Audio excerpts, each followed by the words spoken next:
Looming over the Himalayas at over 29,000 feet, Mount Everest stands as an intimidating beacon to daring adventurers across the globe. However, to others much like ourselves, the stories of cryptids and the supernatural are what truly give it its haunting allure. From the corpses of those who have long passed watching climbers to a Yeti patrolling the Himalayas, today we will explore some of the mysterious stories that surround Everest. Hello all you demons, and happy Friday. Firstly, I wanted to start with a well-known yet controversial anomaly of the mountain, the Yeti.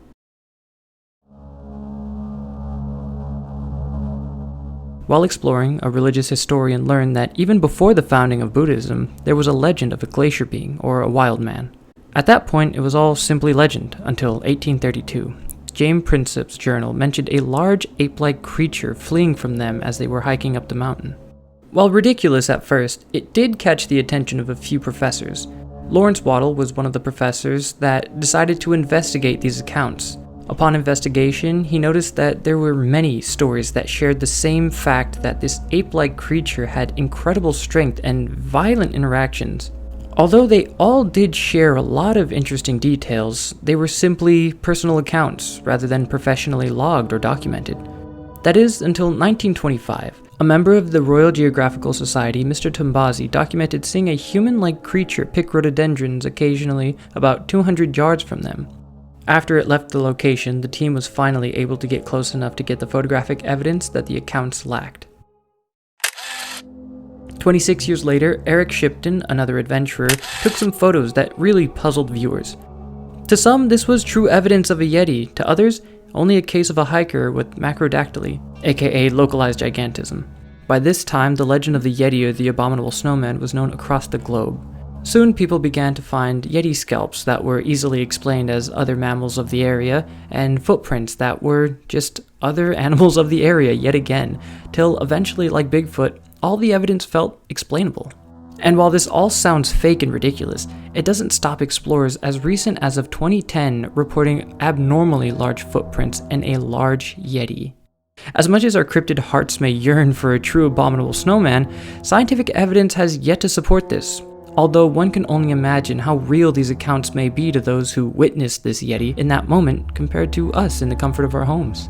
Imaginary threats and cryptids aside, since the exploration of the mountain became popular, a documented 340 people have unfortunately lost their lives attempting to reach the summit of this colossal mountain. These deaths can be from numerous factors such as freezing to death, obviously, or even falling down a crevice hundreds of feet deep and meters wide. However, there is a factor with a hauntingly fitting name looming at the 8,000 meter mark above sea level. This is known as the death zone. At this elevation, oxygen concentration is only 1/3 of what it normally would be near sea level, meaning that without a breathing apparatus, your body will immediately begin fighting for oxygen. Eventually, hypoxia begins to affect your body, leading to confusion, hallucinations, then eventually death from oxygen deprivation. The case of Frances Artzenteef displays the horror of losing oxygen in this death zone. On May 20th, 1998, Frances, a well-accomplished female hiker and skier, would take her final ascent up from Camp 4 to the Everest summit with her husband. However, like a bad omen, their headlamps began to fail them, as if to warn them of the impending danger as they began to climb up. They were forced to return again the next day. However, on the 22nd, they began their grueling ascent up the summit without oxygen tanks. The lack of oxygen caused the couple to be slow and eventually lose each other that evening. Due to this, they were forced to sleep in the danger zone above 8,000 meters. One couldn't even begin to imagine how dark and utterly isolated they were in the unforgiving mountainside. The next morning, her husband arrived at the base camp, and to his horror, she was not there to meet him as he thought she would be. Oxygen tanks in hand, they ventured up and surprisingly found her despite the mountain's treacherous conditions. The low oxygen and frostbite had severely affected Frances. They began to move her carefully down the mountain, although they ran into the very thing that brought them there in the first place. Their oxygen began to deplete, and they needed to return without her for their own safety. Sadly, the rescue team had returned empty-handed, although her husband continued to bring her back. That was the last they ended up seeing of her husband, and accounts say, still there, clipped onto the side of the mountain, near a guide rope, lies Frances, or more commonly known as the Sleeping Beauty of Mount Everest. It's a tragic story that demonstrates the cruelty of the mountain and the dedication this couple shared with one another. It's not uncommon for even the most experienced climbers to be caught in one of the many perils this mountain inflicts. This leads us to the case of Hannelore Schmatz.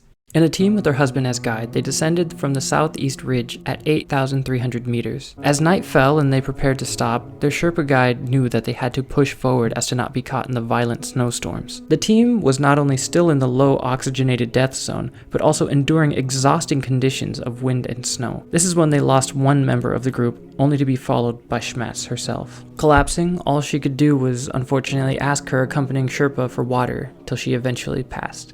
The Sherpa stayed with her despite the conditions and ended up losing multiple fingers and toes. Eventually, the Sherpa moved on to survive, and Hannelore remained in the sitting position with her eyes open as if she was observing those who ventured the mountain.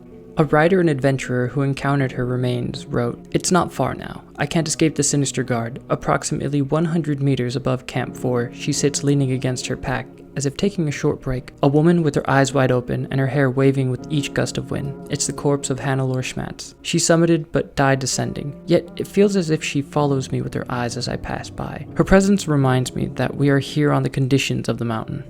Something I wanted to note about that quote is that she had mentioned feeling watched by Schmatz. Many others who have taken the challenge of climbing Everest have also reported feeling watched or as if somebody was there behind them, despite being the last in the line of climbers. Others have even reported hearing voices from empty ranges of the mountain and seeing figures just barely within light's reach when camping at night. However, as horrifying as that all might sound, it's not actually all negative. It's said that this third man factor and auditory hallucinations occur when those under immense stress or trauma need comfort and to not feel alone. The short story of Dr. Jeremy Windsor displays this in a slightly comical fashion. While climbing alone in the Everest death zone, Windsor hallucinated a man named Jimmy who became a beacon of encouragement till Windsor eventually found safety. At this point, Jimmy had disappeared as simply as he had come along. It's this case that had me thinking though. Despite being one man's hallucination, for that time being, he was real to him as anyone else. This begs the question though, if a person or event is genuine and true to you, would it be any less of a real experience because others say it wasn't?